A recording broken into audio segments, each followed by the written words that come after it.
The judge said, "Choose your servant." But when the chains broke and the desperate woman ran to him, begging to save her dying daughter, Gray Wolfwalker made a choice that would shake Red Canyon to its bones. Red Canyon, New Mexico Territory. Late summer 1879. The sun beat down like the fist of an angry god, turning the dirt to powder and the air to something you could chew. In the center of the town square stood a wooden platform, hastily built but sturdy enough for its ugly purpose. 3 women stood upon it, wrists bound with iron shackles, their faces streaked with dust and desperation. They had been labeled troublemakers, thieves, women of ill repute. Words that required no proof in a place like Red Canyon. Only the whisper of the right man into the right ear. The crowd had gathered like vultures to a carcass. Men in their Sunday vests despite the heat. Women with their lips pressed thin and righteous. Children darting between legs to get a better view. This was entertainment in a town where entertainment was scarce. Sheriff's Deputy Frank Jessup stood at the edge of the platform, thumbs hooked through his belt. A smirk playing at his mouth like he was watching a horse race, instead of 3 lives hanging in the balance. The first woman was older, gray-haired. Her dress torn at the shoulder.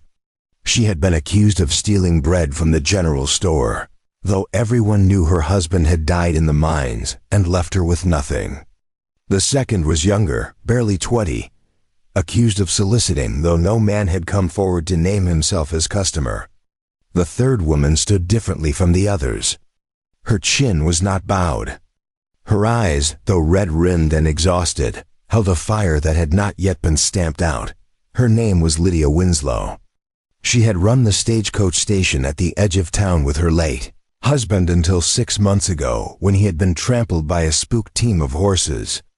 Since then, she had tried to keep the station running alone, tried to feed her daughter, tried to survive in a world that did not make space for women without men. Judge Cassius Webb had other plans. He wanted the land her station sat on, had wanted it for years, and now that there was no husband to stand in his way, he had found his opportunity. The accusation was theft of territory funds, money she had never seen, much less stolen. At the far edge of the square, standing in the shadow of the livery stable, was a man who did not belong to the crowd. He was tall, lean, his skin the color of desert clay, his long black hair tied back with a strip of leather. He wore buckskin trousers and a faded cotton shirt, and across his back was a bow, carved from Osage orange wood and strung with sinew. At his hip hung a quiver of arrows, each one fletched with hawk feathers. His name was Gray Wolfwalker, half Apache on his mother's side, half white on his father's, and fully unwelcome in most places he went. He had come to Red Canyon 3 days prior to trade furs and arrowheads for flour, salt, and ammunition. He kept to himself, made his deals quietly, and planned to leave before trouble found him. But trouble in a town like Red Canyon did not wait to be found. It announced itself with drums and speeches and the iron clang of shackles. Judge Cassius Webb climbed onto the platform now, his boots heavy on the wood, his black coat immaculate despite the dust that covered everything else. He was a large man, not fat but broad, with a face like a slab of granite and eyes that held no warmth. He had been appointed judge by men in Santa Fe who had never set foot in Red Canyon, men who signed papers and collected taxes and cared nothing for what happened in the spaces between. Webb ruled this town like a king, and everyone knew it. He raised one gloved hand, and the crowd quieted. His voice carried across the square, deep and resonant, the kind of voice that made people believe in authority, even when it was rotten to the core. "Good people of Red Canyon," he began, "we are gathered here today in the interest of justice and order. These 3 women have been found guilty of crimes against this community: theft, moral corruption, and betrayal of the public trust." He paused, letting the words settle like stones into still water. Lydia's jaw tightened. She wanted to scream, to spit the truth into his face, but she had learned in the past weeks that truth was a currency with no value here. Webb continued, As is the custom in our territory, these women are hereby offered into service to repay their debts to society. Any man of good standing may claim one as servant for a term of no less than 5 years, during which time she will work to restore what was taken. It was slavery dressed in legal language, and everyone knew it. But no one spoke against it. To speak against Judge Webb was to find yourself on the platform next. Gray Wolfwalker watched from the shadows, his jaw tight, his fingers drumming against the leather of his quiver. He had seen this before in other towns, other territories. It was always the same. Power found its target, dressed it in shame. And the crowd nodded along because it was easier than standing up. Webb turned then, his gaze sweeping across the square until it landed on Gray. The judge's eyes narrowed, a slow smile spreading across his face. "Ah," he said, his voice dripping with false courtesy. "Mr. Wolfwalker, I had heard you were still in town. Step forward, if you please." Gray did not move. Webb's smile did not falter. "I insist." Deputy Jessup's hand moved to the revolver at his hip, a subtle but clear message. Gray stepped out of the shadows, his boots crunching in the dry earth. The crowd parted for him, some out of respect, most out of unease. He had the look of a man who could vanish into the desert and return with a knife in your back before you knew he was gone. He stopped at the base of the platform, his eyes level with Webb's. "You are a man of reputation, Mr. Wolfwalker," Webb said, his voice loud enough for all to hear. "A hunter, a tracker, a man who provides for himself and asks nothing of this town. That is admirable." He clasped his hands behind his back, pacing slowly across the platform like a preacher delivering a sermon. "It occurs to me that a man like you could benefit from assistance. Someone to cook, to mend, to keep your camp while you work the wilderness. So I offer you a choice." He gestured broadly toward the 3 women. "Pick your servant, Bowman. Any one of them. Take her into your service, and we will call her debt paid." The crowd murmured, some in approval, others in curiosity. Gray's eyes moved across the 3 women. The older one would not survive 5 years of hard labor. The younger one looked already broken. And then there was Lydia Winslow. She was staring at him now, not with hope, but with something harder. Recognition, maybe. Or judgment. He did not know her, had never seen her before this moment. But something in her gaze held him. "I do not need a servant," Gray said, his voice low and even. Webb's smile widened. "Every man needs help, Mr. Wolfwalker. Surely even you are not so proud as to refuse a gift from the territory." It was not a gift. It was a test. Gray knew that. Webb was seeing if he could be controlled, if he could be made complicit. If Gray took one of these women, he became part of the system that had put them there. Before Gray could answer, there was a sudden crack, sharp and metallic. One of the shackles on Lydia's wrist had broken, the iron rusted through from years of use and poor maintenance. For a moment, no one moved. Then Lydia did. She lunged forward, stumbling off the platform, her legs weak but her will stronger. Deputy Jessup shouted, reaching for her. But she was already moving, half running, half falling toward the edge of the crowd. And then she was in front of Gray Wolfwalker, her freed hand clutching at his shirt. Her face inches from his, her breath coming in ragged gasps. "Please," she said, and the word was a knife. "Please, not for me. For my daughter. She is sick. She is dying. I left her at the station with barely any water, no food. If I do not get back to her, she will die alone." Her voice cracked, but she did not cry. "I do not care what happens to me. But please, save my daughter." Gray looked down at her. Her eyes were wild, desperate, but there was no lie in them. Behind her, Deputy Jessup was shoving through the crowd, his hand on his gun. Judge Webb stood on the platform, his face red with fury. "Seize her," he bellowed. "Seize that woman now." But Gray moved first. He pulled Lydia behind him, stepping between her and the deputy, his hand moving to the hilt of the knife at his belt. "She is mine," Gray said, his voice cutting through the noise like a blade. The crowd went silent. Deputy Jessup stopped mid-step. Judge Webb stared down at Gray, his eyes blazing. "What did you say?" Gray did not flinch. "You offered me a choice. I choose her. She is my servant now. That makes her my responsibility, not yours." Webb's jaw worked, his hands clenching into fists. He wanted to refuse, wanted to call Gray a liar and a troublemaker, and have him thrown into a cell. But the law, twisted as it was, had been spoken. A claim had been made in front of witnesses. To refuse it now would be to admit the whole spectacle was a sham. And Webb was too proud for that. "Very well," Webb said slowly, his voice like grinding stone. "She is yours. But mark me, Wolfwalker.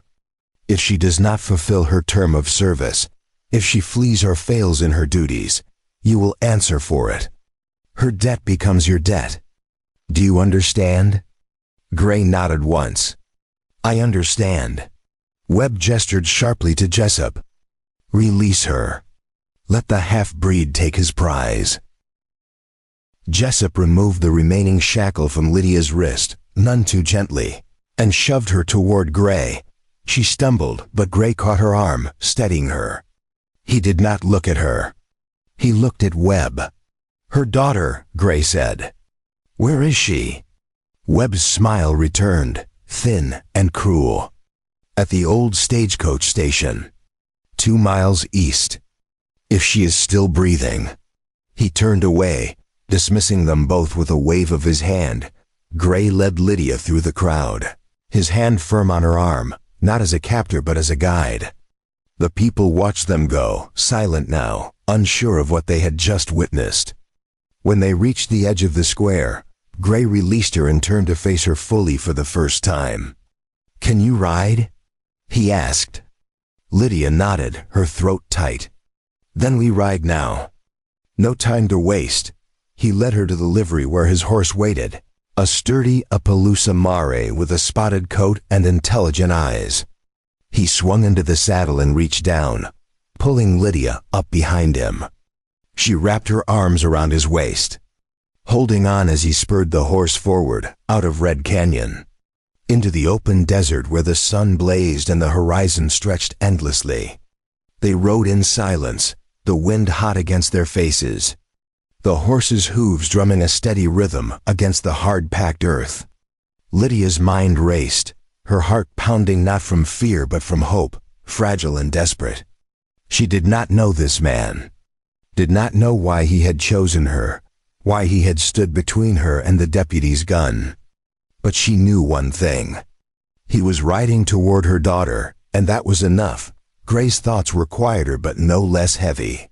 He had made a choice, one that would tie him to this woman and her child, one that would put him at odds with a judge who did not forgive slights.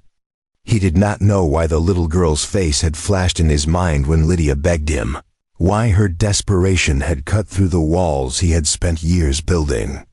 Maybe it was because he remembered another woman, another desperate plea, a mother who had begged for her son's life and been ignored.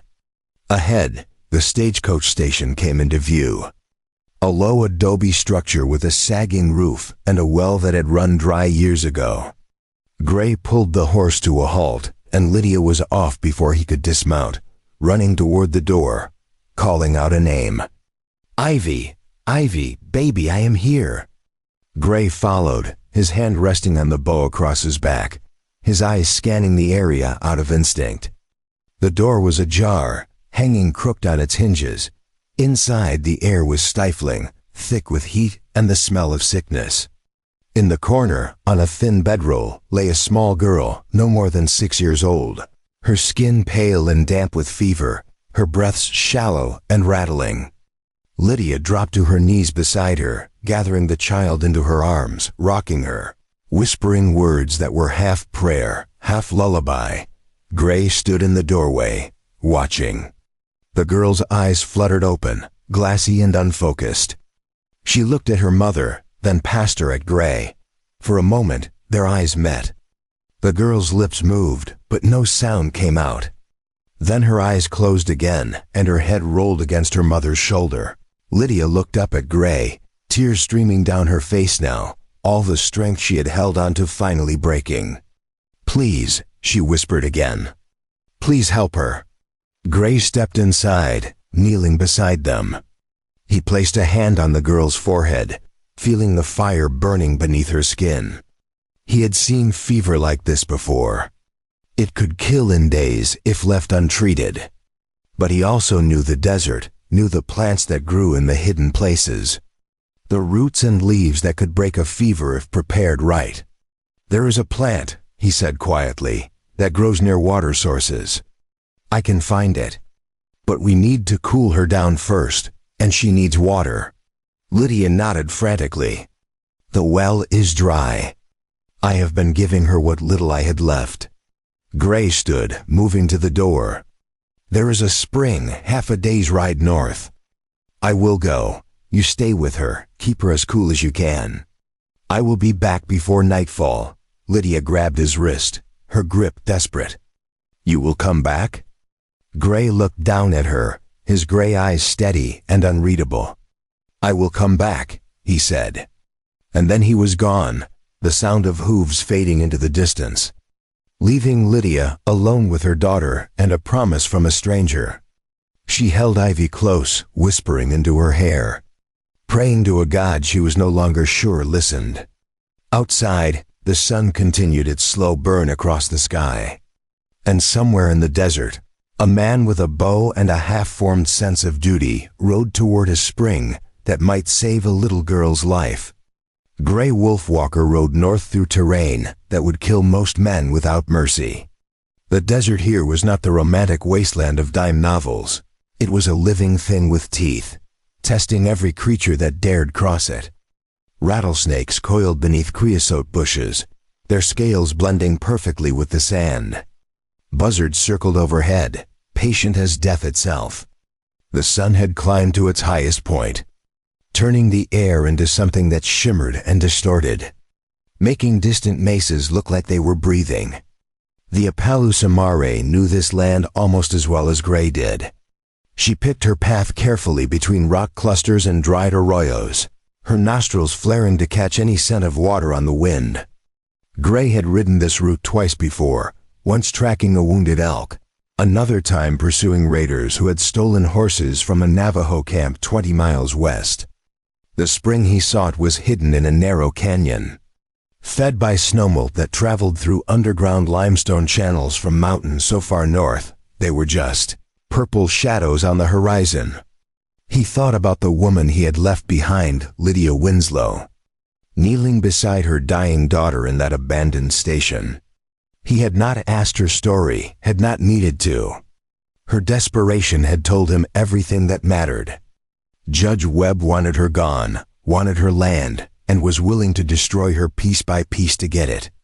Gray had seen it before, the way powerful men used law like a cudgel, shaping it to fit their greed and calling it justice. His own mother had died that way, not from fever or age, but from the slow grinding machinery of a system that saw Apache blood as worthless. She had been forced from her land by territorial surveyors who claimed her home sat on a future railway route. When she refused to leave, they burned her out. Gray had been 12 years old, watching from the ridge where she had told him to hide. He remembered the smoke rising black and thick, remembered her screams, remembered doing nothing because she had made him promise not to come down, not to die with her. He shook the memory away, focusing instead on the landscape. A cluster of prickly pear cactus appeared on his left, their paddle-shaped leaves covered in tiny needles. He would harvest some on the way back. The pads could be roasted to draw out moisture and pressed against Ivy's forehead to cool the fever. But first, he needed the root he had mentioned to Lydia, a plant the Apache called ghost tongue, for the way its leaves turned white in the moonlight. The canyon walls rose around him suddenly, rust-colored stone carved by wind and ancient water into shapes that looked almost deliberate. He dismounted, leading the mare by the reins as the path narrowed. His boots crunched on loose shale, echoing off the canyon walls. The air here was different, slightly cooler, carrying the faint mineral smell that meant water was close. He rounded a bend and there it was, a spring no wider than a wagon wheel, bubbling up from between two flat rocks and collecting in a shallow pool before disappearing back into the earth. Gray knelt beside the pool, cupping his hands and drinking deeply. The water was cold, shockingly so, and tasted of iron and stone. The mare pushed past him, lowering her head to drink, and Gray let her have her fill. Then he began searching the rocks around the spring's edge, looking for the telltale white-tipped leaves of ghost tongue. It grew only in places like this, where water touched stone in darkness. Where sunlight barely reached, he found 3 plants growing in a crevice behind a boulder, their roots pale and twisted like sleeping snakes. He used his knife carefully, cutting the roots without damaging the main plant, the way his mother had taught him. "Take only what you need," she had said, "and leave enough for the earth to heal itself." He wrapped the roots in a strip of cloth, torn from his shirt, and tucked them into his saddlebag. Then he filled his 2 water skins, stoppered them tight, and tied them to the saddle. The ride back felt longer, though the sun told him only 3 hours had passed. His mind drifted again, this time to the moment in the town square when Lydia had broken free and run to him. The desperation in her eyes had been absolute, but underneath it he had seen something else, a refusal to surrender even when every rational part of her knew she was beaten. That kind of strength did not come from comfort or easy living. It came from surviving things that should have killed you. He wondered if Ivy would survive. The fever could have progressed too far while he was gone, could have cooked her brain until nothing remained but an empty shell. He had seen it happen to children before, watched them slip away despite every remedy and prayer. The desert did not care about innocence or fairness. It took what it wanted and left the rest to rot beneath the sun. When the stagecoach station finally came into view, Gray noticed something that made his jaw tighten.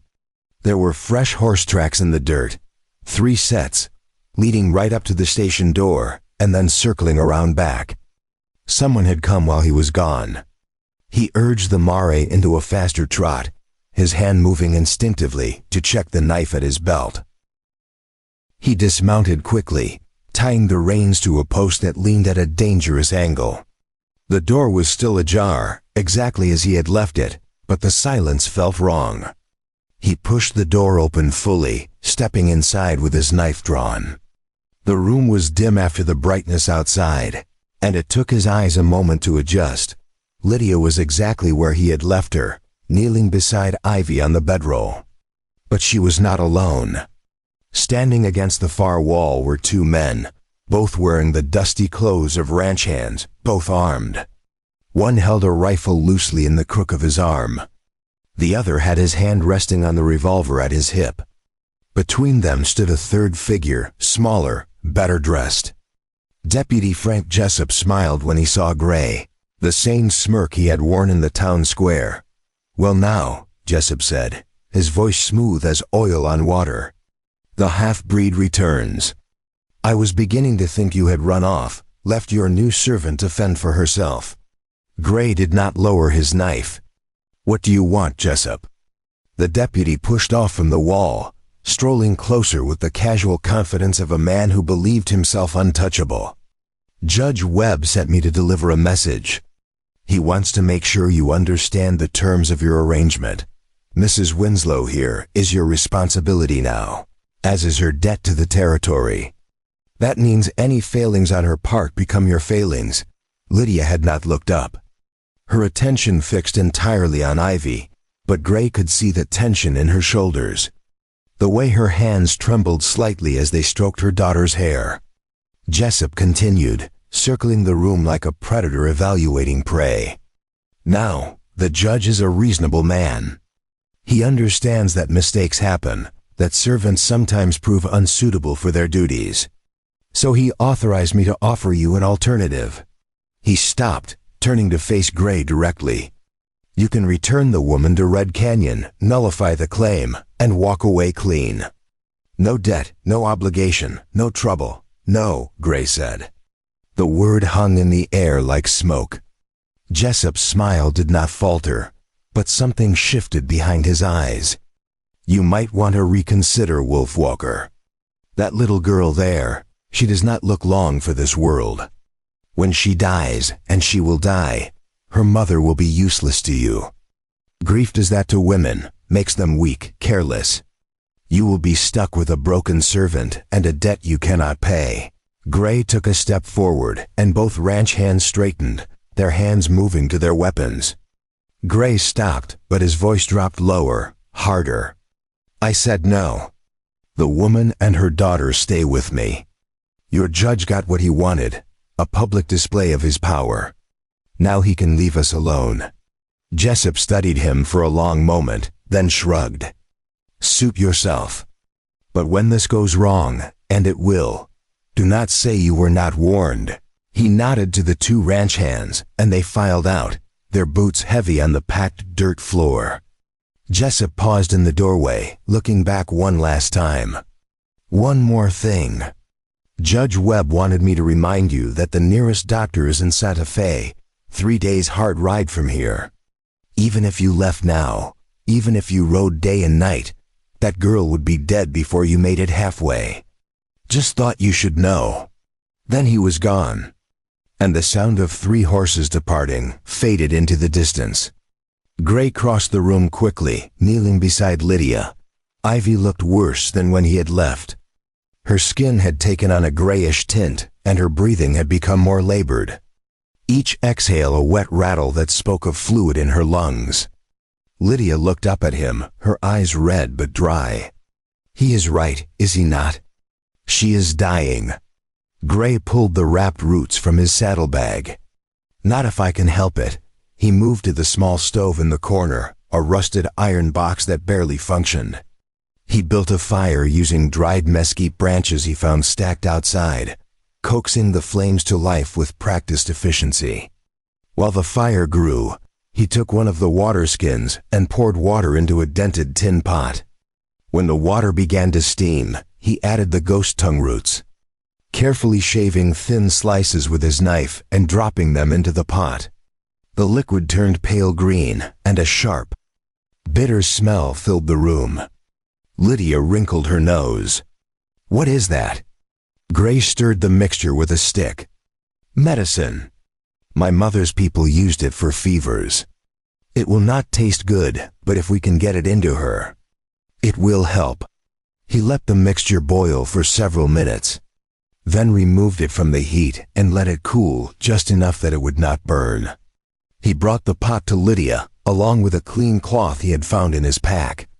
We need to get her to drink this as much as she can take. Start slow, just a few drops at a time. If she vomits, wait and try again. While you do that, I am going to cool her down. Lydia nodded, taking the pot with trembling hands. Gray went back outside, returning moments later with several pads of prickly pear cactus. The needles carefully scraped off with his knife, he laid the pads on the stove's surface, letting them heat until they were warm but not burning. Then wrapped them in cloth and placed them on Ivy's chest, arms, and forehead. The heat would draw out the fever's intensity, pulling it to the surface where it could dissipate. It was an old technique, one that seemed backward to white doctors, but had saved countless lives in Apache camps. Lydia worked slowly, patiently, tilting Ivy's head and using her finger to part the girl's lips, letting drops of the green liquid slide onto her tongue. At first, Ivy did not respond, did not swallow. But then her throat worked weakly, once, twice, and the liquid went down.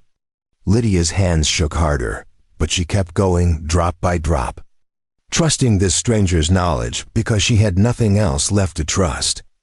Gray watched them work, these two fragile lives balanced on the edge of a knife.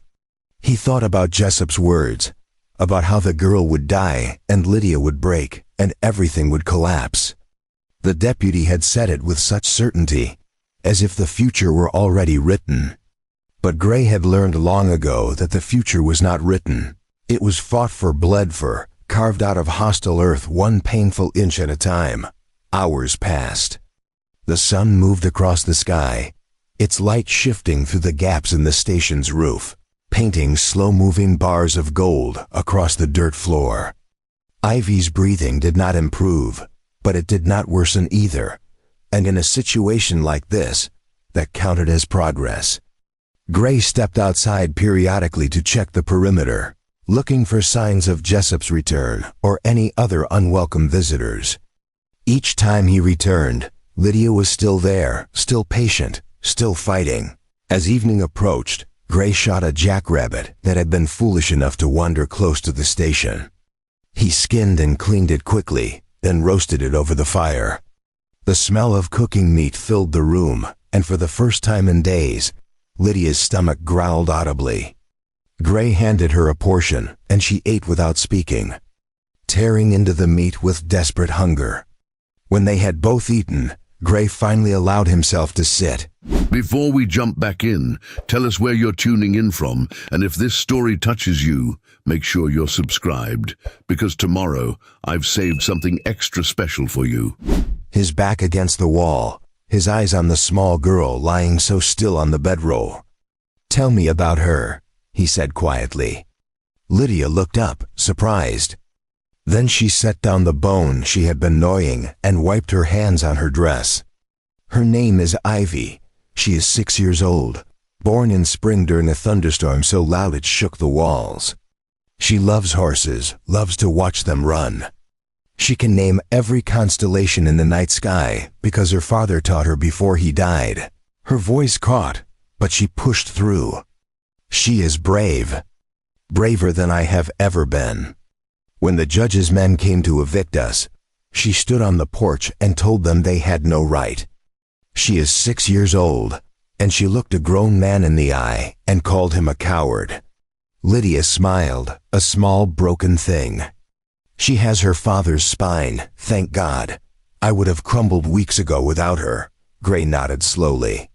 "What was your husband's name?" Lydia's hands twisted in her lap.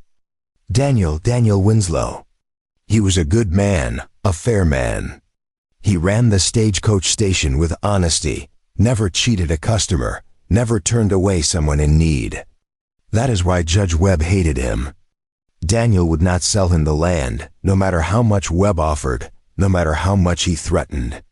So Webb waited until Daniel was gone. Waited until I was alone. And then he took everything."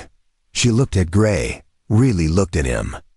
Perhaps for the first time since he had pulled her onto his horse in the town square. "Why did you help me? You do not know me. You owe me nothing. You could have walked away, let them take me, let Ivy die, and continued your life without this burden. So why?" Gray was silent for a long time, his eyes distant.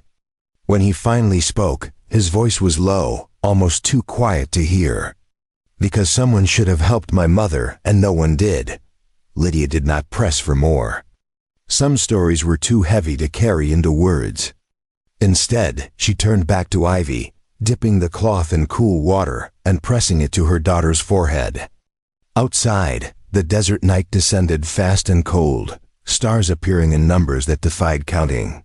Somewhere in the darkness, a coyote howled, lonely and sharp. And inside the broken station, two strangers kept vigil over a dying child, bound together by choices they could not take back. The fever broke just before dawn. Gray had been dozing against the wall, his bow across his lap, when he heard it, the change in Ivy's breathing. The wet rattle had eased, replaced by something deeper, steadier, the sound of lungs drawing air without fighting for every inch.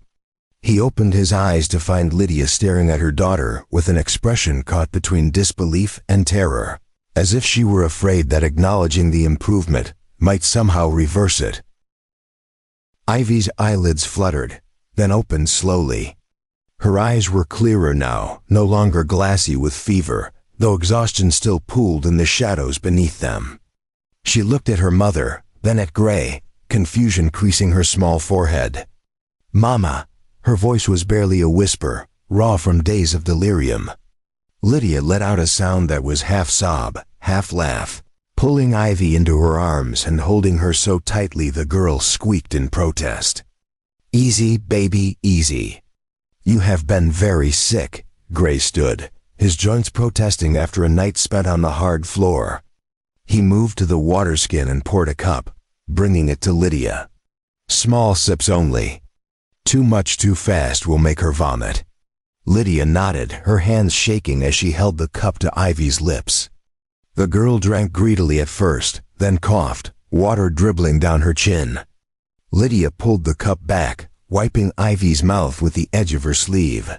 Whispering encouragements and reassurances, Gray stepped outside into the pre-dawn chill. The sky was turning from black to deep purple, stars fading as the sun prepared its assault on another day. He breathed deeply, letting the cold air fill his lungs, feeling the weight of the night finally lift from his shoulders. The girl would live. That was not guaranteed. She was still weak, still vulnerable, but the immediate crisis had passed. He had kept his promise. He heard footsteps behind him and turned to find Lydia standing in the doorway, her arms wrapped around herself against the cold. She looked different in this light, younger somehow, or perhaps just less burdened. "Thank you," she said, and the words carried a weight that went beyond politeness or obligation. "I do not know how to repay you for what you have done." Gray shook his head. "You owe me nothing. I made a choice in that square, and I do not regret it." He paused, then added, "But we need to talk about what happens next. Judge Webb will not let this rest. He wanted your land, and he wanted you gone. We have denied him both, at least for now. He will come for you again, and next time he will bring more than just Jessup and 2 ranch hands." Lydia's face hardened, the momentary softness vanishing like frost under sunlight. "I know.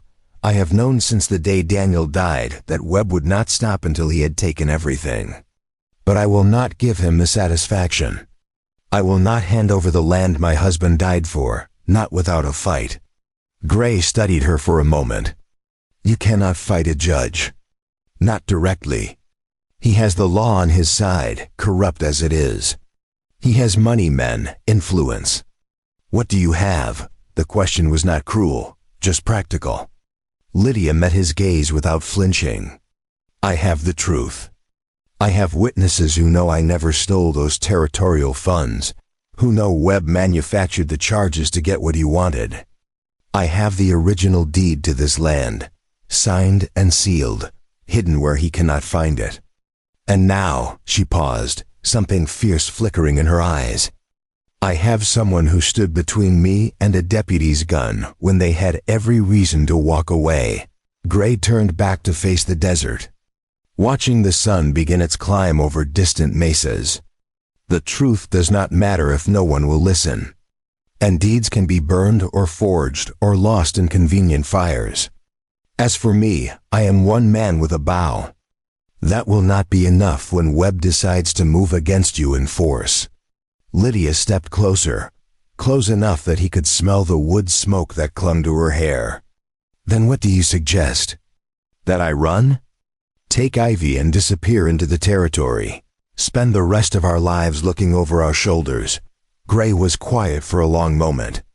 When he spoke, his voice was thoughtful, almost reluctant. "There is someone who might help. A lawyer in Santa Fe, a man named Marcus Reed. He specializes in land disputes, fights territorial corruption. My father knew him years ago, before he died. Reed has a reputation for taking cases no one else will touch, for standing against judges and politicians when it costs him everything." He glanced at Lydia. "But Santa Fe is 3 days' ride, and we cannot leave Ivy alone. She needs time to recover strength." Lydia nodded slowly, her mind already working through possibilities. "Then we wait. We give her time to heal, and then we go to Santa Fe together. All 3 of us." Gray frowned. "That is dangerous. The trip will be hard on her, and there is no guarantee Reed will take the case. He might turn us away before we even finish explaining." Lydia's jaw set in a line that reminded Gray of the moment she had broken free from the platform. Then we make him listen. We do not have the luxury of guarantees anymore. They stood together in the growing light, two people who had been strangers days ago, now bound by shared danger and fragile hope. Behind them, through the open door, came the sound of Ivy's voice, weak but alive, calling for her mother. Lydia turned and went back inside, and Gray followed, the conversation settling into both of them like seeds in hard soil, waiting to see what would grow. The next 3 days passed in a rhythm of careful healing. Gray hunted each morning, bringing back rabbit, quail, once a young mule deer that provided enough meat to last a week if they smoked it properly.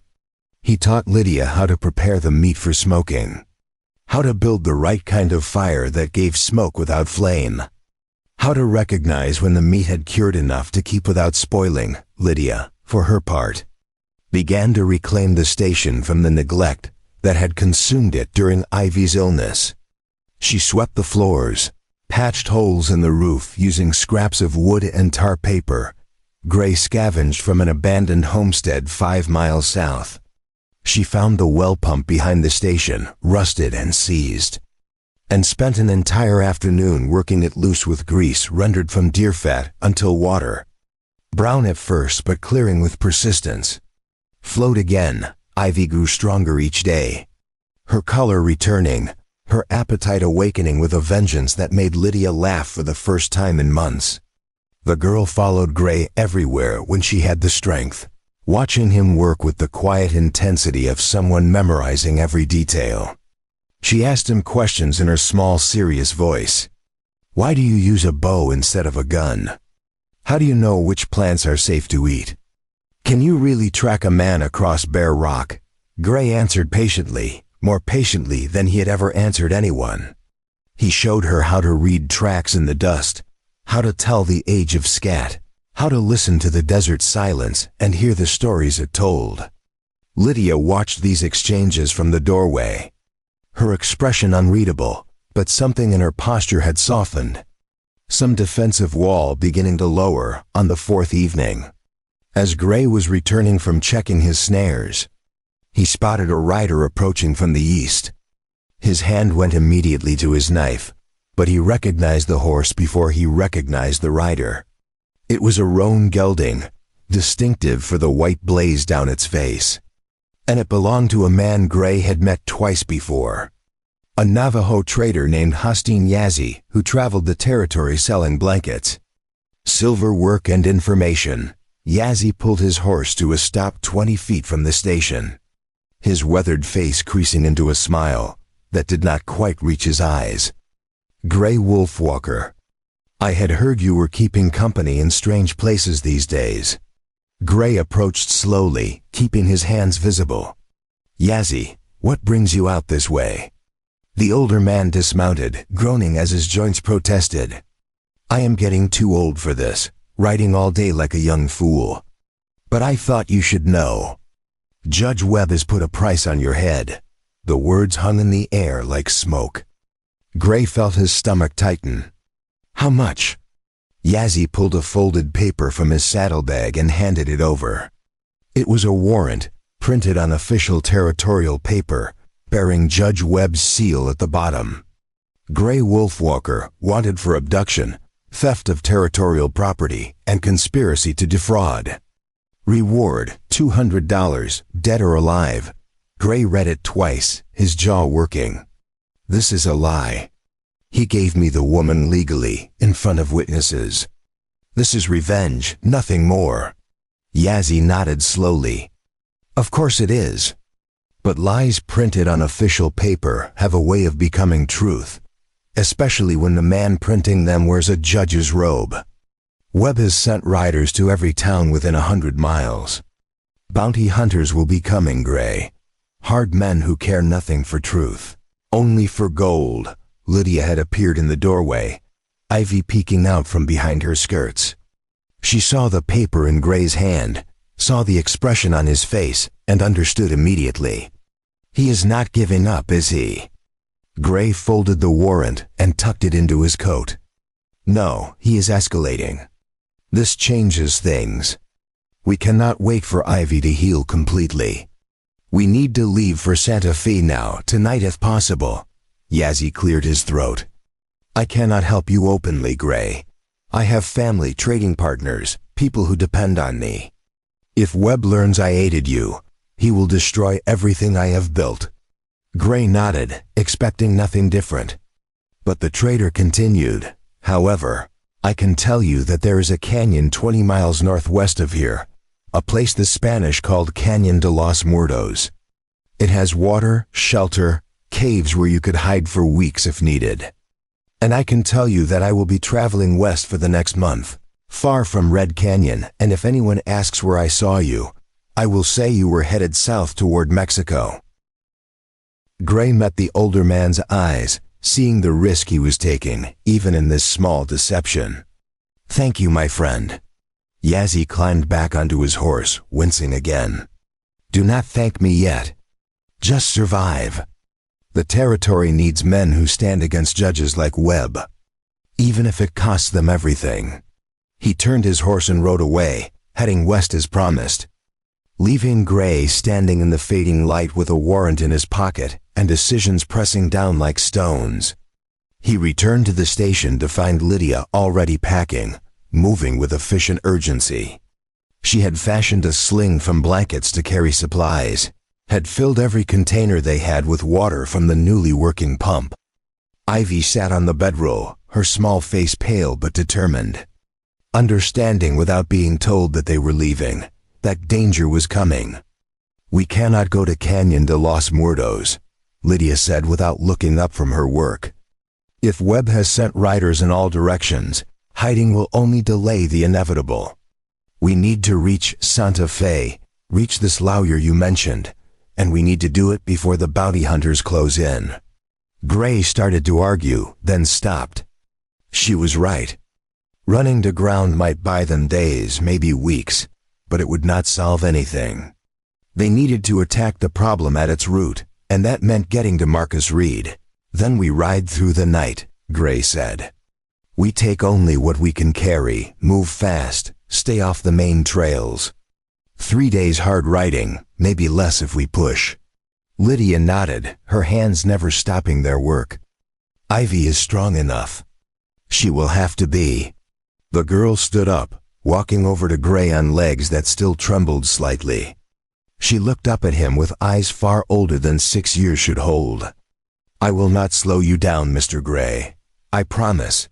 Gray knelt down so they were eye to eye. I know you will not. You are braver than most men I have known. He reached into his coat and pulled out something he had been carving during the long nights while Ivy slept. A small wooden horse, its mane flowing, its legs frozen mid-gallop. He placed it in her hands. For the journey. So you remember that we are going somewhere, not just running from something. Ivy clutched the horse to her chest, her eyes shining. Thank you. She hesitated, then added in a whisper, my papa used to carve things too. He made me a bird once, but I lost it when the judge's men came. Gray's throat tightened. Then this one will not get lost. Keep it close. He stood, looking at Lydia over Ivy's head. We leave in 1 hour. Take only what you can carry and what will keep us alive. As the sun finally surrendered to night, 3 figures emerged from the stagecoach station. Gray led the Appaloosa Mare, now carrying supplies and the precious water skins.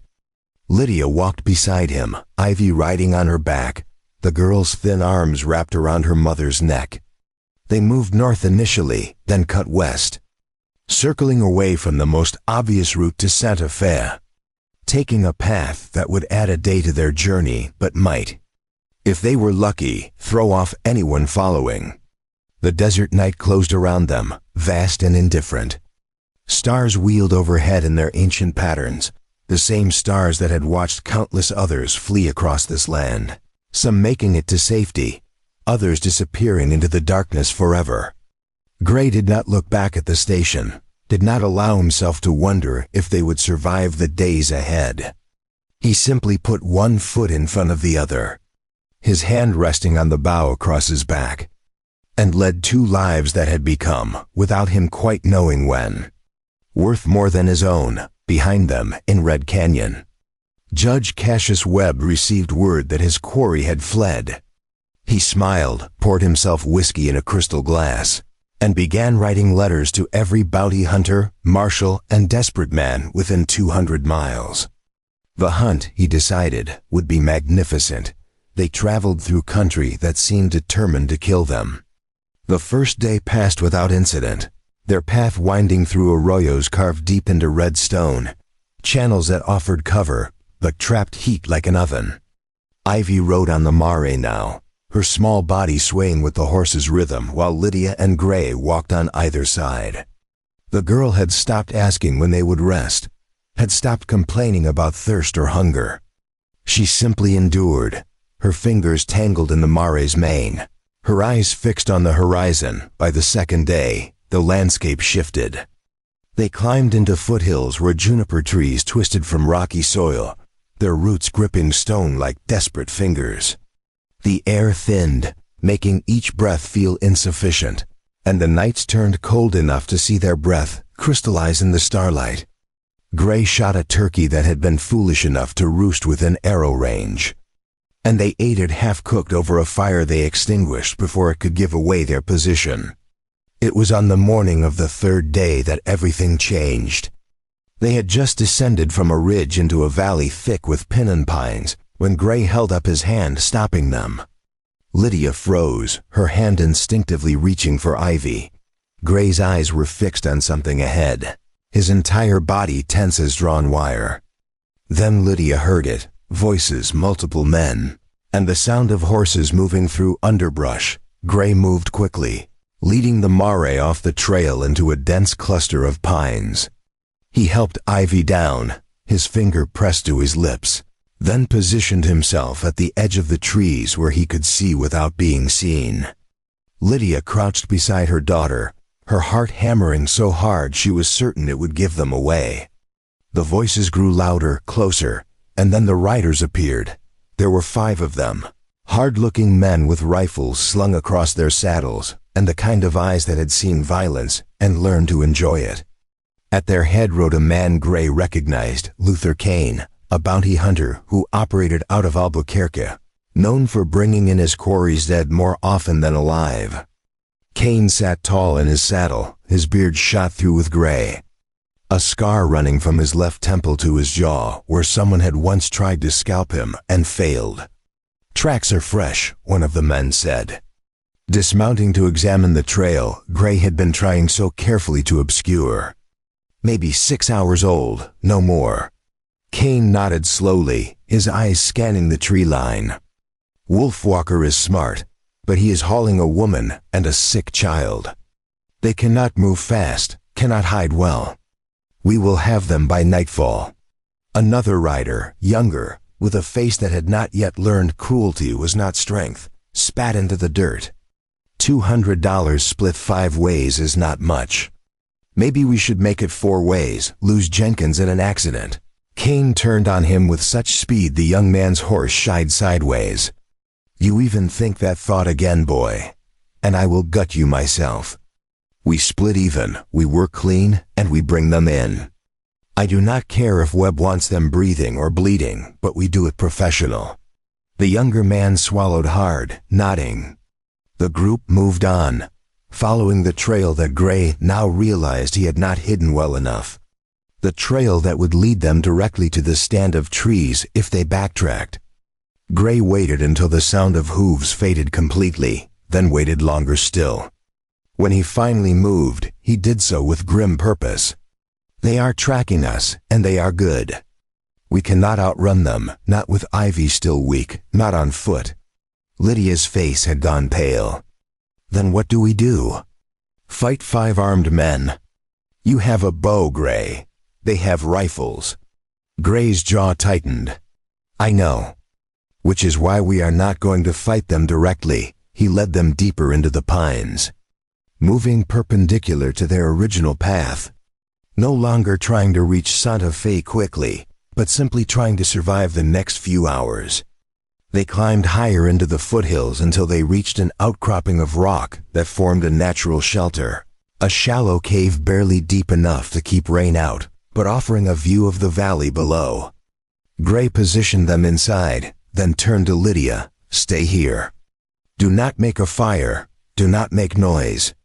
If I am not back by dawn, take the mare and ride hard for Santa Fe. Do not stop. Do not look back." Lydia grabbed his arm, her fingers digging in. "What are you going to do?" Gray met her eyes, and she saw something there that made her breath catch. "I am going to make them think twice about following us." Before she could argue, before she could beg him not to go, he was gone, moving down the slope with the fluid silence of a hunting cat. Gray knew he could not defeat 5 men in open combat.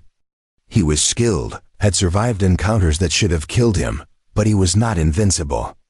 What he could do, what his mother's people had taught him, was make the hunt so costly that the hunters decided the prey was not worth the price. He moved through the forest like a ghost, circling wide to come up behind Kane's group. Following the sound of their horses and their careless conversation, he found them making camp in a clearing beside a stream, their horses picketed, their rifles stacked against a fallen log while they started a fire and passed around a bottle of whiskey. Overconfident, they thought their quarry was running scared, did not expect Gray to come to them. He counted the men, noted their positions, and began to formulate a plan that was equal parts desperation and calculated risk. The first arrow took the young one, the cruel-faced boy who had suggested murder so casually, through the shoulder. He went down screaming, clutching at the shaft buried deep in muscle and bone. The camp exploded into chaos, men diving for rifles, shouting curses and questions. The second arrow punched through the coffee pot hanging over the fire, sending boiling liquid spraying across 2 men who howled and stumbled backward. Gray did not stay to admire his work. He moved, relocating before they could pinpoint his position, circling around to a new vantage point. Luther Kane had recovered faster than the others, was already scanning the tree line with his rifle raised, his eyes cold and calculating. "Spread out," he barked. "He is alone. He is trying to spook us. Do not let him." The third arrow came from a different angle, slicing across Kane's cheek and burying itself in the tree behind him. Blood ran down into his beard, and for the first time, Gray saw uncertainty flicker across the bounty hunter's face. "This is Gray Wolfwalker," Gray called out, his voice echoing through the trees, impossible to locate. "You are hunting me for money. I am protecting my family. Ask yourselves which of us will fight harder, which of us will go further. You can leave now, ride back to Red Canyon and tell Judge Webb you lost the trail. Or you can stay, and I will pick you off one by one until this clearing is full of bodies." Silence answered him, broken only by the moaning of the wounded young man and the nervous shifting of horses. Kane wiped blood from his face, his expression unreadable. Then he did something Gray did not expect. He laughed, a low, genuine sound. "You got spine, Wolfwalker, I will give you that. But you made a mistake. You let me live, which means I know you are not a killer, not really. You are trying to scare us off, but you do not have the stomach for murder." He raised his voice. "You hear that, boys? He is bluffing. Grab your rifles and fan out. We take him now." The fourth arrow took Kane through the thigh, high up where the big artery ran. He went down hard, the rifle tumbling from his hands, his face going white with shock. Gray's voice came again, colder now, empty of anything resembling mercy. "I said I was protecting my family. I did not say I would not kill you. Leave now, or test me further and see what happens." The remaining men looked at their leader bleeding in the dirt, looked at the shadows where death might be hiding behind any tree, and made their decision. They grabbed their wounded, threw them roughly across saddles, and rode out fast, leaving their supplies, their pride, and any illusion of easy money behind. Gray watched them go from his perch in a pine tree, his bow still drawn, not allowing himself to relax until the sound of their retreat had faded completely. He climbed down slowly, his hands shaking now that the adrenaline was fading. He had bluffed, had relied on fear and precision rather than violence, but it had been close, so terribly close. If Cain had called that bluff, if the men had charged his position, Gray would have killed perhaps two before they overwhelmed him. He moved through the abandoned camp, gathering what supplies they had left behind. Preparing and narrating this story took us a lot of time, so if you are enjoying it, subscribe to our channel. It means a lot to us now. Back to the story. Ammunition they could not use, food they desperately needed. A bedroll still warm from someone's body. When he returned to the cave, dawn was still hours away. Lydia was sitting at the entrance, Ivy asleep in her lap, a rock gripped in her hand as if she had been prepared to fight with whatever she could find. When she saw Gray emerge from the darkness, she stood so quickly, Ivy nearly tumbled from her arms. "You are alive." It was not a question, more an expression of disbelief. Gray nodded, too tired for words. He dropped the supplies inside the cave and sat heavily, his back against the stone. "They will not follow us anymore. Not those men, at least." Lydia settled beside him, adjusting Ivy so the girl's head rested against her shoulder.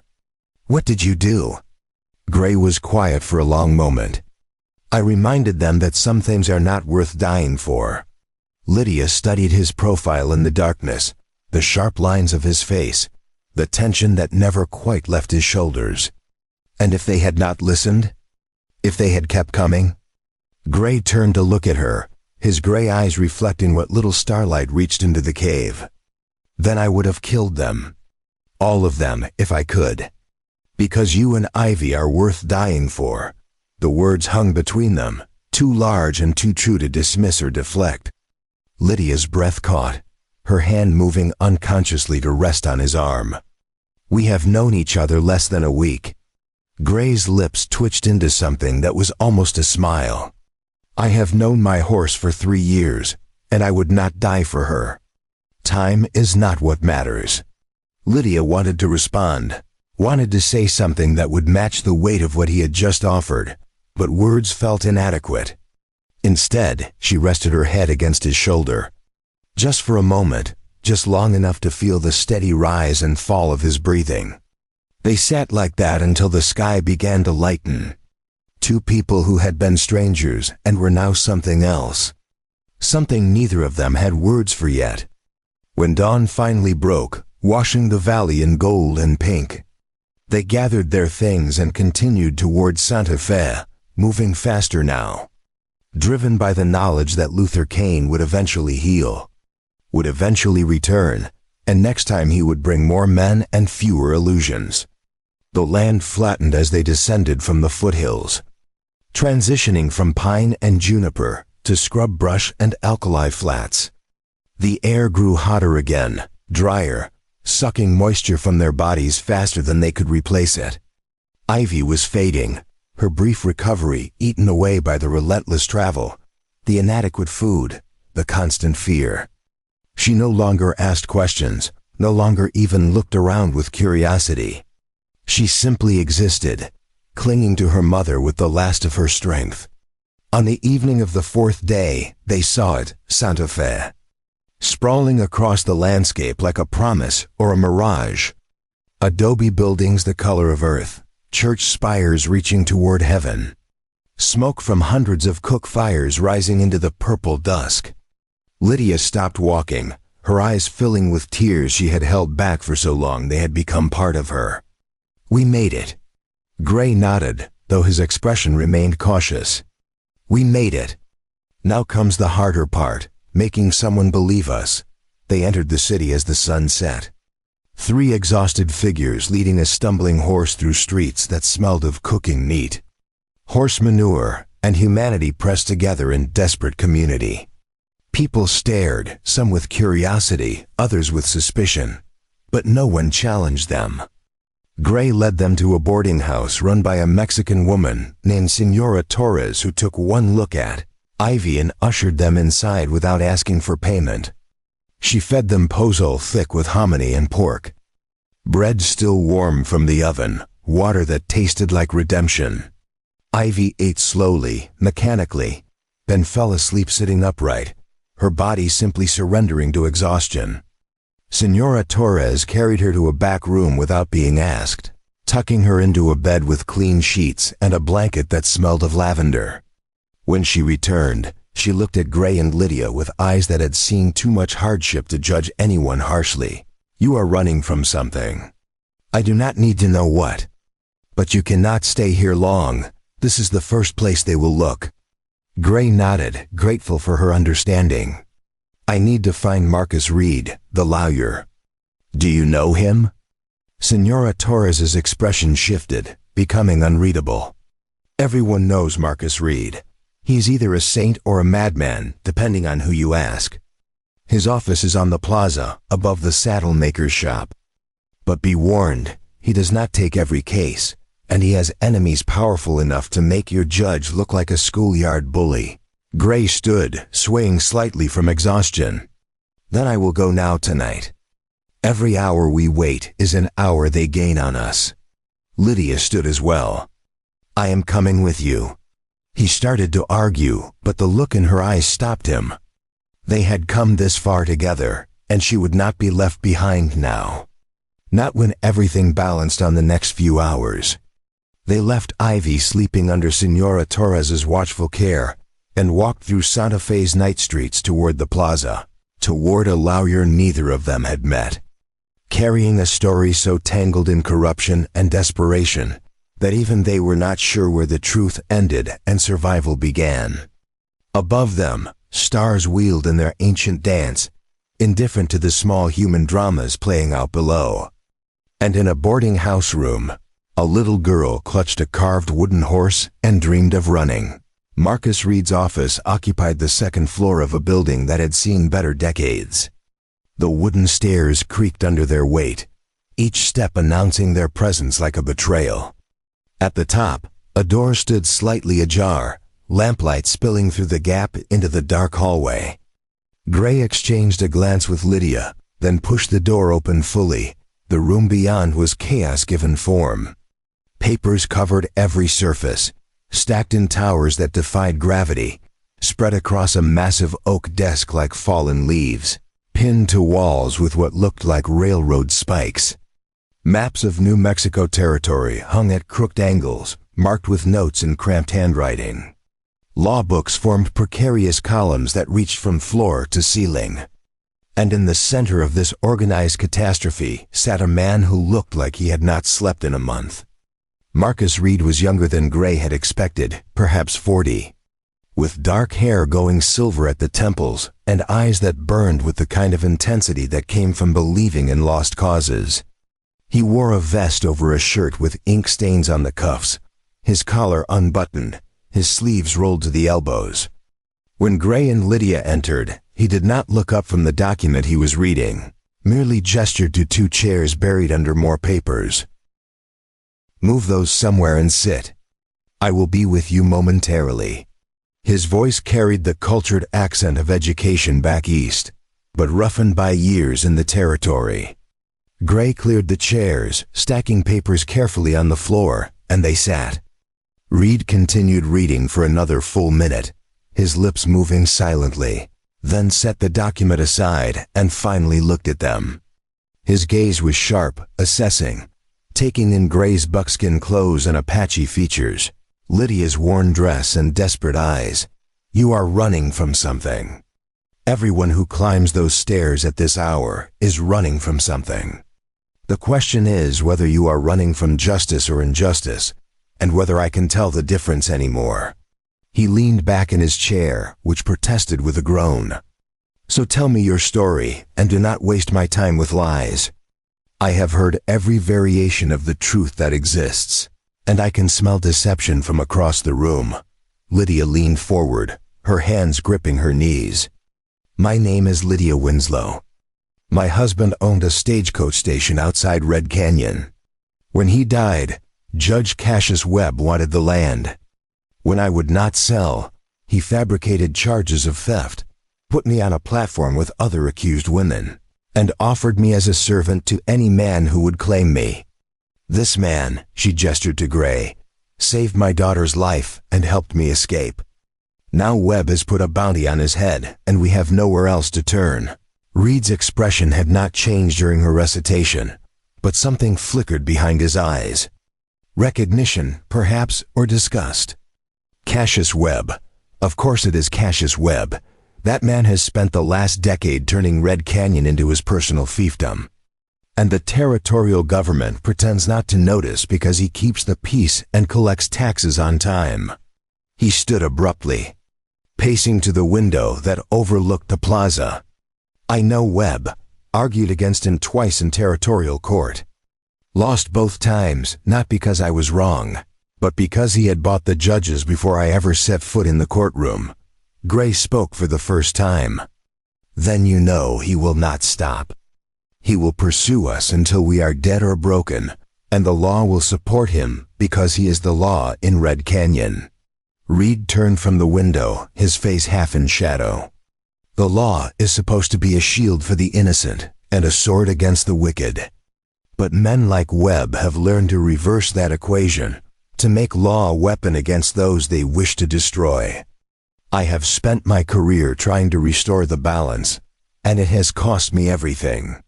My reputation, my practice, my marriage. Do you understand what I am telling you? Lydia stood, meeting his gaze without flinching.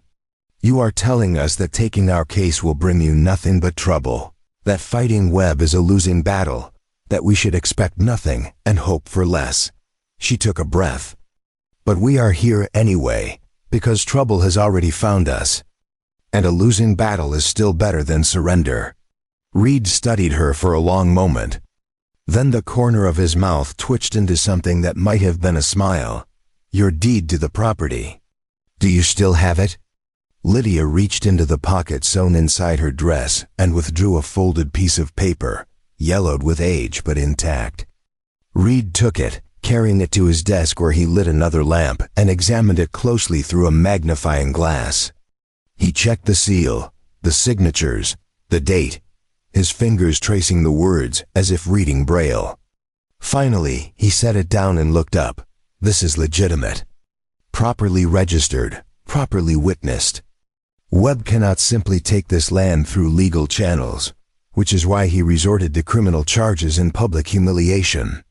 He was trying to make you disappear through extra-legal means, hoping no one would question where you went.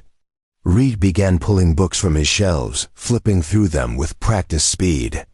The servant auction itself is questionable under territorial law. There is precedent for debt servitude, but it requires due process, actual trial, actual evidence. What happened in Red Canyon was theater, not justice. Gray leaned forward. Can you challenge it? Can you bring Webb before a court that is not already in his pocket? Reed set down the book he was holding, his expression grim. I can try. The Territorial Supreme Court in Santa Fe is more resistant to corruption than the lower courts, though not immune. If I can get your case before them, if I can demonstrate the fraudulent nature of the charges and the illegal seizure of your property, there is a chance. A small chance, but a chance nonetheless. Lydia's voice trembled slightly. What would that require? Reed ticked off points on his fingers. First, we file a motion to vacate the judgment against you, arguing lack of due process. Second, we file a civil suit for wrongful seizure of property. Third, and this is the dangerous part, we request a criminal investigation into Judge Webb's conduct, accusing him of corruption, fraud, and abuse of power. He paused. That last part will make you a target, Mrs. Winslow. Webb will see it as a declaration of war. He already declared war, Lydia said quietly. I am just finally fighting back. Reed nodded slowly, respect flickering across his face. Very well. I will take your case. But understand this. It will take weeks, possibly months, to work through the legal process. During that time, you cannot return to Red Canyon, cannot be caught by Webb's men, Cannot give him any opportunity to silence you before we get to court. You will need to stay hidden, stay safe, and trust that the law, broken as it is, can still be made to work." Gray had been silent, watching this exchange with his characteristic stillness. Now he spoke, his voice low. "What about the bounty? The warrant Webb issued for my arrest?" Reed grimaced. "That is trickier. He charged you with abduction and theft, both serious crimes. Even if we prove the charges against Mrs. Winslow were fraudulent, he can argue that you interfered with legal proceedings, that you stole territorial property by taking her. We will need to fight that separately, and frankly, your chances are not good. Half Apache, no permanent address, known for living outside conventional society. It plays into every prejudice a jury might hold." Lydia stood abruptly. "Then we tie the cases together. If I was never legally a servant, then Gray could not have stolen me. If the proceedings were fraudulent, then his interference was not a crime but a rescue. We stand together or we fall together." Reed looked between them, seeing something in their united front that made him pause. "You care for each other. This is not just about land or justice anymore, is it?" Neither of them answered, but the silence was answer enough. Reed sighed, running a hand through his already disheveled hair. "Fine, we argue the cases as interconnected. It is riskier, puts both of you in the crosshairs simultaneously, but it might work if the judge is willing to see reason." He began pulling fresh paper from a drawer, dipping his pen in ink. "I will need statements from both of you, detailed accounts of everything that happened. Names, dates, witnesses if any. The more documentation we have, the stronger our position." They spent the next 3 hours reconstructing the events. Gray and Lydia taking turns, correcting each other's timeline, filling in details the other had missed. Reed wrote steadily, occasionally interrupting with questions, pushing for specifics. "When did Webb first approach you about the land? Who else was present when the accusations were made? Did anyone speak in your defense?" The questions came like hammer blows, forcing them to relive every humiliation, every moment of fear. By the time they finished, the sky outside had begun to lighten with the false dawn that comes before true sunrise. Reed set down his pen, flexing his cramped fingers. "This is good. This is enough to start. I will file the motions tomorrow, today technically. It will take a few days for the court to respond, and then we wait for a hearing date." He looked at them seriously. "In the meantime, you need to stay out of sight. Santa Fe is safer than Red Canyon, but Webb has connections here too. Do not go to hotels or boarding houses, anywhere your names might be recorded. We have a place," Gray said. "Senora Torres took us in." Reed's eyebrows rose. "Isabella Torres? Good woman. She has hidden more of my clients than I can count, and she knows how to keep her mouth shut. Stay there. Do not venture out unless absolutely necessary. I will send word when I have news." He stood, extending his hand first to Lydia, then to Gray. "You made the right choice coming here. I cannot promise victory, but I can promise a fight." They descended the stairs as the city began to wake. Vendors setting up stalls in the plaza. Church bells calling the faithful to morning mass. Dogs barking at nothing in particular. Lydia was exhausted, could feel it in her bones, but also felt something else. Hope, fragile and dangerous, but real. They walked back to Senora Torres's boarding house through streets that smelled of fresh bread and morning coffee. When they entered, they found Ivy awake, sitting at the kitchen table with a bowl of milk and honey in front of her. She looked better, color returned to her cheeks, her eyes clear. When she saw Lydia, she smiled, and it was like watching the sun rise. Lydia crossed the room in 3 strides and pulled her daughter into her arms. Holding her so tightly, Ivy squeaked in protest. "Mama, you are crushing me." Lydia laughed through tears. "I am allowed to crush you a little. You scared me." Senora Torres watched from the doorway, arms crossed, a knowing smile on her weathered face. "The little one was asking for you both. I told her you were fighting dragons, which I think is not so far from the truth, no?" Gray nodded his thanks. "We saw the lawyer. He is taking our case." The older woman's expression grew serious. "Marcus Reed is a good man, but good men make dangerous enemies. You must be careful. Word travels fast in this city, and Judge Webb will hear within days that you have retained counsel. He will strike back." As if summoned by her words, there came a heavy pounding on the front door. Senora Torres's eyes widened. Upstairs now. The attic, there is a hidden panel behind the wardrobe in the third room. Gray was already moving, lifting Ivy into his arms. Lydia followed, her heart hammering. They climbed the stairs two at a time, finding the room, the wardrobe.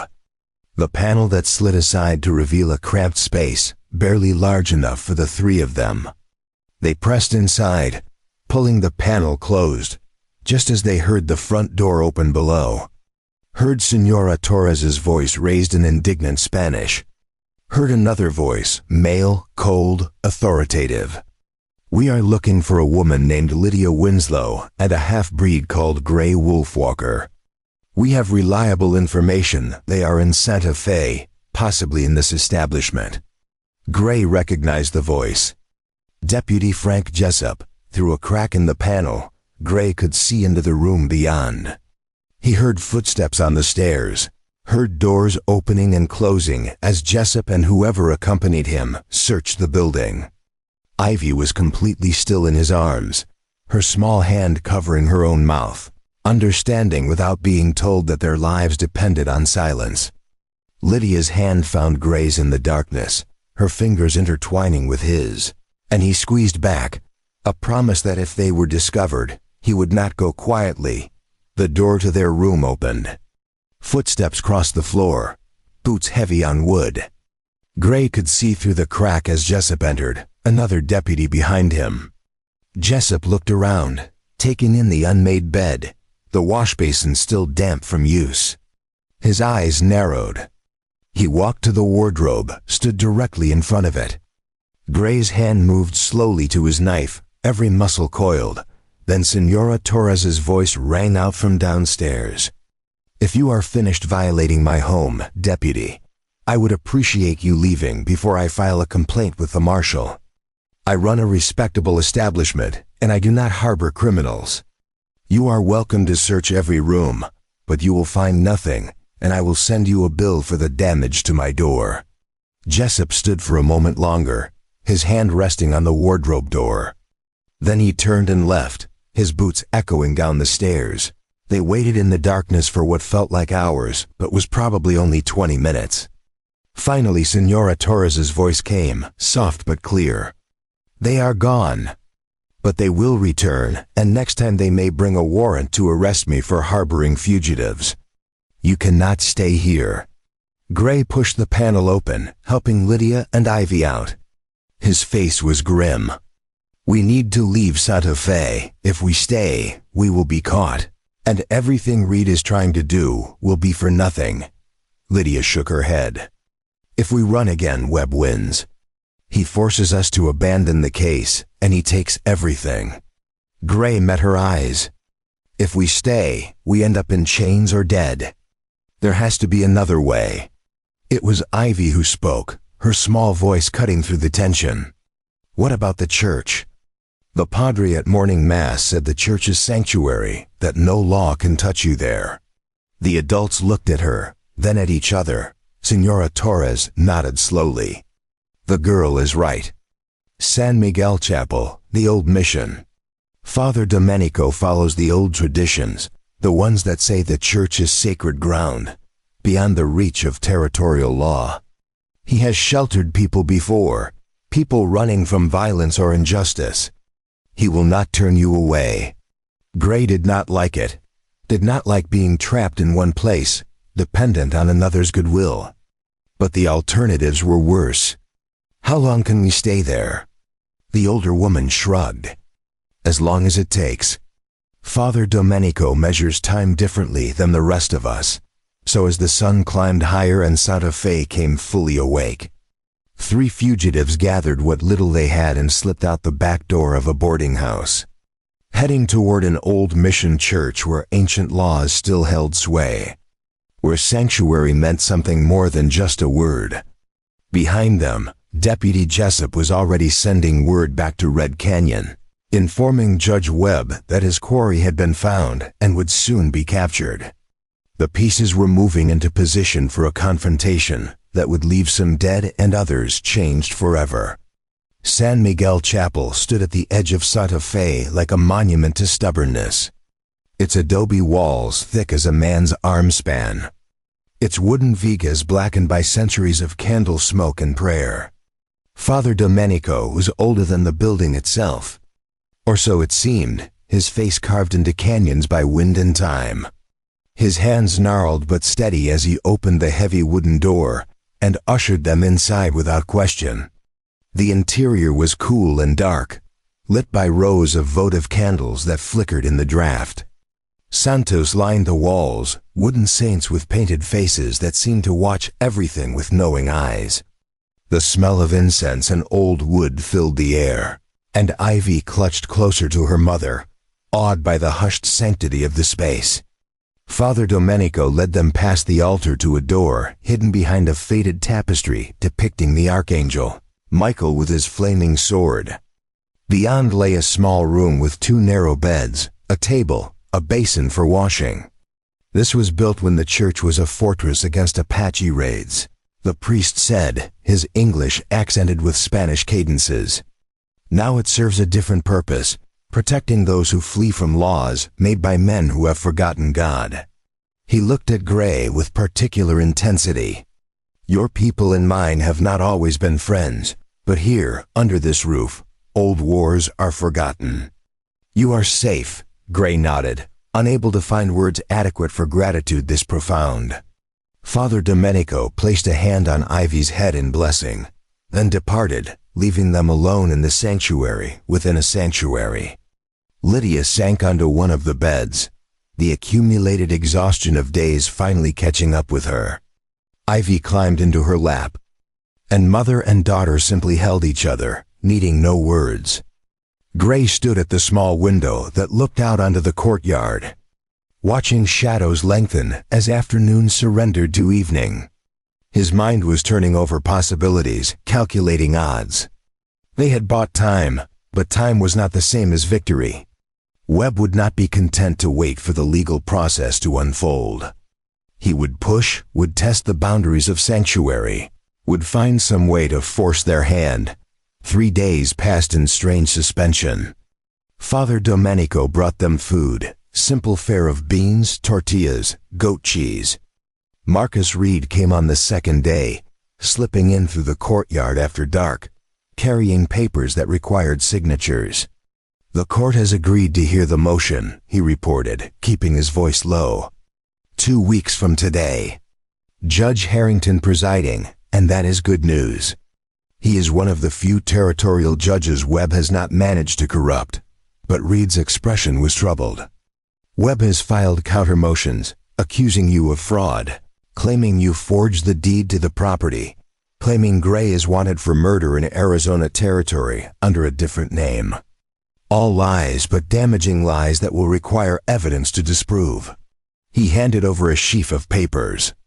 I need you to write down everything you remember about acquiring that deed, who witnessed it, where it was recorded. And Gray, I need to know everywhere you have been for the past 5 years. Every name you have used, every witness who can vouch for your character. They worked through the night, filling page after page with details dragged up from memory.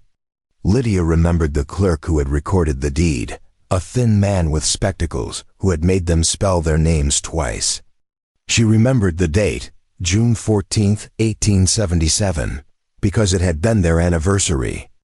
Gray listed the trading posts where he was known, the ranches where he had worked, the Navajo families who could testify he had never been to Arizona territory. When Reed left with the documents, dawn was breaking pink and gold over the mountains. Lydia stood at the window watching the sky change colors, and Gray came to stand beside her. They had barely spoken in these 3 days, the weight of uncertainty pressing down on them, making casual conversation feel frivolous. But now, in the quiet moment before the world woke, Lydia turned to face him. "When this is over, if we survive, what will you do? Will you disappear back into the desert, return to the life you had before Red Canyon?" Gray was quiet for a long moment. "I do not know if that life exists anymore. I was alone by choice, kept moving because staying meant attachments, and attachments meant pain when they were torn away. But now," he paused, searching for words, "now I think being alone was just another kind of running." Lydia reached up, her hand touching his face with a tenderness that made his breath catch. "I loved my husband. I will always love the memory of him. But he is gone, and I am still here, and so is Ivy. We need more than just survival, Gray. We need a reason to keep fighting beyond just spite against Webb." Her eyes searched his. "Could you stay? Not out of obligation or debt, but because you want to?" Before Gray could answer, before he could articulate the tangle of emotions her words had unleashed, the church bells began to ring. Not the gentle morning call to prayer, but an urgent, discordant clanging that spoke of alarm. Father Domenico appeared in the doorway, his face grave. "They have come, Judge Webb himself with a dozen armed men. They are demanding I surrender you, threatening to burn the church if I refuse." Gray's hand went immediately to his bow, checking the quiver at his hip. 13 arrows remained. Not enough for a dozen men, but enough to make them pay dearly. Lydia pulled Ivy close, her face pale but determined. "Can they do that? Can they violate sanctuary?" Father Domenico's expression was troubled. "Under church law, no. Under territorial law, they claim sanctuary does not apply to criminals fleeing justice. It has never been tested in this territory, but Webb is willing to test it now." Gray moved to the window, peering out carefully. In the courtyard below, he could see Webb mounted on a black stallion, surrounded by armed men, including Deputy Jessup. The judge looked exactly as Gray had imagined him during the stories Lydia had told. Broad-shouldered, granite-faced, wearing authority-like armor. Webb was shouting at Father Domenico, who had positioned himself at the church entrance, his arms spread as if he could physically block entrance through will alone. "You harbor fugitives, priest. The law requires you to surrender them." Webb's voice carried easily, designed to be heard and obeyed. Father Domenico's response was quieter but no less firm. "I harbor souls seeking refuge from persecution. That is my duty to God, which supersedes my duty to your laws." Webb leaned forward in his saddle. "Your God does not have jurisdiction in New Mexico territory." "I do." Gray turned from the window. "I am going out there. If I surrender, maybe he will leave you and Ivy in peace." Lydia grabbed his arm. "No, that is exactly what he wants. To separate us. To eliminate the witnesses one by one. We stand together." Gray pulled free gently. "And watch Ivy grow up visiting her mother in prison? Watch you hang for crimes you did not commit because I was too proud to sacrifice myself." It was Ivy who interrupted them, her small voice carrying an authority that silenced the adults. "Stop fighting. We need to be smart, not brave." She looked at Gray with eyes far older than 6 years. "You taught me how to track, how to read signs. What signs is the bad judge leaving?" Gray blinked, then understanding dawned. He returned to the window, studying the scene below with new eyes. Webb's men were positioned in a loose circle around the church, but they kept glancing toward the road, toward something expected but not yet arrived. Webb himself kept checking a pocket watch, his impatience visible even from this distance. He is waiting for something. Reinforcements, maybe, or someone else. Lydia joined him at the window. Or he is stalling, keeping us pinned here while something else happens. The answer came in the form of Marcus Reed, who appeared suddenly in their doorway, out of breath, his clothes disheveled. The hearing. Webb moved it up, bribed the court clerk to change the date. It was this morning, an hour ago. When you failed to appear, Judge Harrington issued a warrant for contempt of court, effectively destroying any chance we had of a fair hearing. He bent over, hands on knees, gasping. Webb planned this perfectly. Keep you trapped here, make sure you miss the hearing, then use your absence as proof of guilt. Gray's jaw tightened. Then we break the trap. We go to the courthouse now, explain what happened, demand another hearing.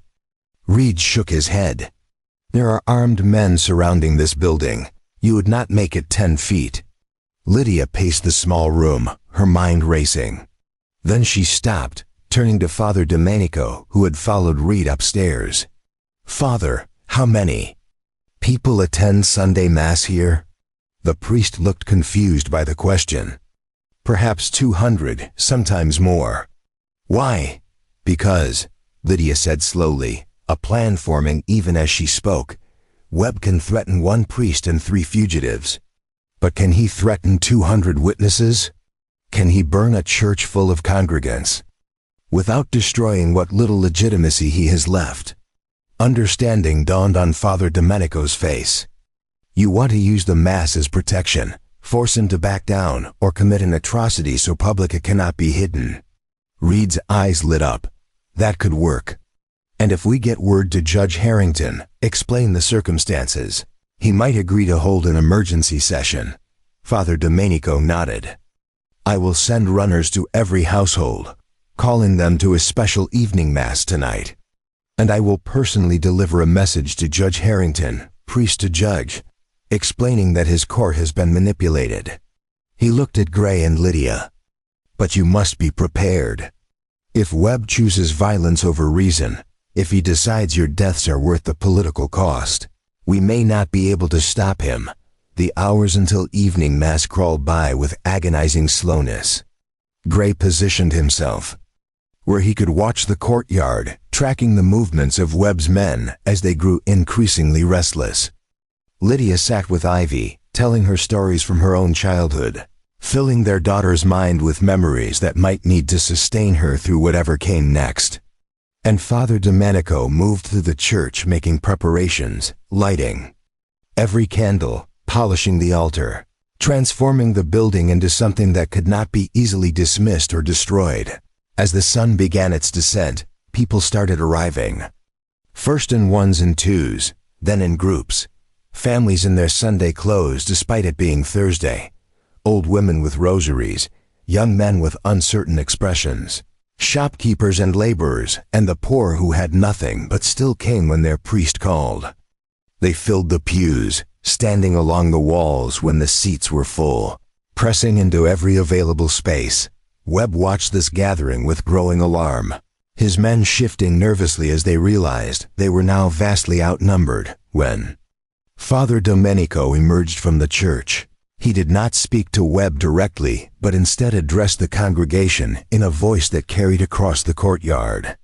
We are gathered this evening to bear witness, to see with our own eyes whether the law protects the innocent or punishes them, to decide whether we live in a territory governed by justice or by the whims of powerful men. A murmur ran through the crowd. Some people looked frightened, others angry, all intensely focused. Father Domenico continued. In this church are 3 people accused of crimes they did not commit, persecuted for refusing to surrender land that belongs to them by legal right. Judge Cassius Webb demands I turn them over, threatens violence if I refuse. I ask you as citizens of this territory, as people of faith, what should I do? The response was not unanimous, but it was overwhelming. Sanctuary. Someone shouted. The church is sacred, called another. Let them speak. More voices joined, building into a chorus that could not be ignored. Webb's face had gone red, his hands clenched on his saddle horn. Deputy Jessup leaned close, whispering urgently. But Webb waved him off. Then a new voice cut through the din. Stand down, Judge Webb. Judge Harrington pushed through the crowd, his black robes incongruous in the dusty courtyard, his expression thunderous. I have been informed of certain irregularities regarding the hearing scheduled for this morning. Irregularities that suggest manipulation of my court. He looked directly at Webb.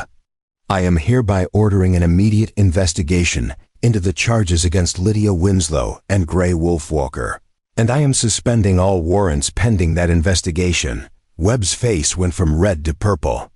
You have no authority to interfere with my jurisdiction. Harrington stepped closer. I have every authority to investigate judicial corruption, which is what I am looking at right now. You moved up a hearing without notifying the defendants or their counsel. You surrounded a church with armed men. You threatened a priest. Every action you have taken today undermines the legitimacy of your position. He gestured to the crowd. And you have done it in front of 200 witnesses who will testify to what they have seen.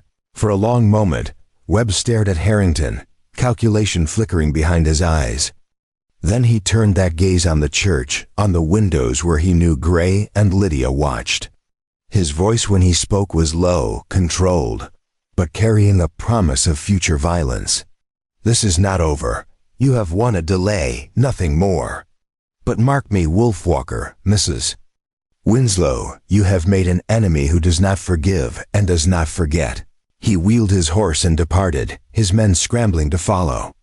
The crowd erupted into excited conversation, people congratulating themselves on their bravery, though most had simply stood and watched. Judge Harrington climbed the steps to where Father Domenico waited. I will hold a proper hearing in 3 days public with full documentation. Can you keep them safe until then? The priest nodded. They are under God's protection, which has proven more reliable than man's law. Gray and Lydia emerged from the church, ivy between them, holding both their hands. The crowd parted for them, some reaching out to touch them as if they were holy relics, others simply staring with the fascination reserved for those who had danced with death and survived. Marcus Reed appeared, his face split by a grin. We did it. Webb overplayed his hand, showed everyone what he truly is. The investigation Harrington ordered will uncover everything. The forged documents, the manufactured charges, all of it. But Gray's expression remained cautious. Webb did not get where he is by accepting defeat. He will strike back, and he will strike hard. Reed's smile faded. You are right. We need to move quickly, gather all our evidence, present it before he has time to destroy or fabricate more documentation. The next 3 days will be crucial. Those 3 days passed in a blur of activity. Reed worked around the clock, gathering testimony from witnesses in Red Canyon who had been too frightened to speak before, but found courage now. The clerk who had recorded Lydia's original deed came forward with the registration book, showing the entry was authentic. A merchant testified that Webb had tried to buy the stagecoach station land multiple times, had made threats when refused. Gray provided names of people across the territory who could verify his whereabouts, disproving Webb's claims about Arizona. A Navajo elder traveled 3 days to testify that Gray had lived among his people for an entire winter, teaching their children to track and hunt, a man of honor despite the Apache blood that made him suspect to whites. On the morning of the hearing, the courthouse was packed beyond capacity. People stood outside, listening through open windows as Judge Harrington called the court to order. Webb sat at the defendant's table now, his lawyer beside him, his face a mask of barely controlled fury. Lydia and Gray sat with Reed, their hands joined under the table where no one could see. The proceeding took 6 hours. Reed presented document after document, witness after witness, building a case so thorough and damning that even Webb's expensive lawyer could not dismantle it. When Lydia took the stand and told her story, her voice steady and clear, there was not a dry eye in the courtroom. When Gray described the moment Ivy had begged him to save her daughter, even hardened miners in the back row wiped at their faces. Judge Harrington listened to it all with the patience of stone, his expression revealing nothing. When the last witness had spoken, when the final document had been entered into evidence, he called for a brief recess. The courtroom emptied into the plaza, people gathering in nervous clusters, placing bets on the outcome. When they reconvened, Harrington's face was grave. "I have reviewed the evidence presented, and I find it compelling and credible. The charges against Lydia Winslow are hereby dismissed with prejudice. The deed to the Stagecoach Station property is confirmed as legitimate, and Mrs. Winslow's ownership is restored." A cheer went up from the gallery. Harrington raised his hand for silence. "Furthermore, I am issuing a warrant for the arrest of Judge Cassius Webb on charges of judicial corruption, fraud, and attempted theft. Deputy Jessup, you will place Judge Webb under arrest immediately." The courtroom exploded into chaos. Webb lunged to his feet, reaching for the revolver at his hip, but Gray was faster. He vaulted over the railing, his hand catching Webb's wrist, twisting it until the gun clattered to the floor. They went down together, Gray's knee in Webb's back, holding him until Jessup, looking torn between duty and self-preservation, finally stepped forward with shackles. As Webb was led away, he looked back at Gray one last time. "You have destroyed me, half-breed. But there are others like me, and they will remember what you did here." Gray met his gaze without flinching. "Good, let them remember. Let them know that sometimes the people they try to crush fight back, and sometimes they win." In the days that followed, life slowly began to reassemble itself into something resembling normal. Lydia returned to the Stagecoach Station with Gray and Ivy, finding it had been vandalized in their absence, but still standing.